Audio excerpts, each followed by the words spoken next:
ಔದುಂಬರ ವೃಕ್ಷ ಅಂತ ಕೇಳಿದಿರಾ? ಅತ್ತೆ ಹಣ್ಣು ಅಂತ ಕೇಳಿದಿರಾ?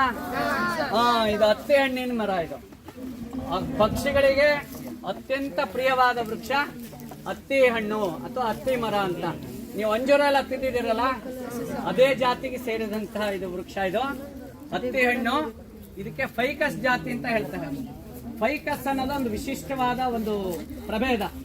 ಫೈಕಸ್ ಅಲ್ಲಿ ನಮ್ಮ ಏನು ದೇವ ವೃಕ್ಷಗಳು ಅಂತ ಏನ್ ಹೇಳ್ತೀವಿ ಅವೆಲ್ಲ ಫೈಕಸ್ ಜಾತಿಲಿ ಬರುತ್ತೆ.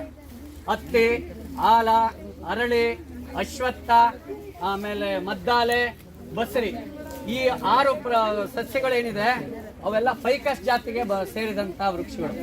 ಇದು ಮನುಷ್ಯನಿಗೆ ಡೈರೆಕ್ಟ್ ಆಗಿ ಯಾವುದಕ್ಕೂ ಬಳಕೆ ಬರಲ್ಲ. ಅದು ಅಂದ್ರೆ ಮನುಷ್ಯ ತಿನ್ಲಿಕ್ಕೆ ಹಣ್ಣು ಯೋಗ್ಯ ಆಗಿರಲ್ಲ, ಅಥವಾ ಅವನು ಮನೆ ಕಟ್ಟಲಿಕ್ಕಾಗಲ್ಲ, ನಾಟ ಮಾಡ್ಲಿಕ್ಕಾಗಲ್ಲ.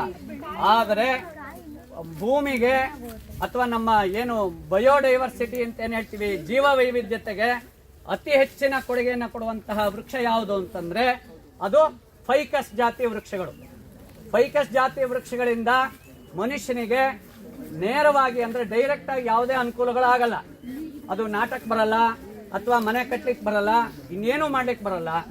ಆದರೆ ನಮ್ಮ ಜೀವ ವೈವಿಧ್ಯತೆಗೆ ಅತಿ ಹೆಚ್ಚಿನ ಕೊಡುಗೆ ಕೊಡುವಂತಹ ವೃಕ್ಷ ಯಾವುದು ಅಂತಂದ್ರೆ ಅದು ಫೈಕಸ್ ಜಾತಿಯ ಗಿಡಗಳು. ಬನ್ನಿ.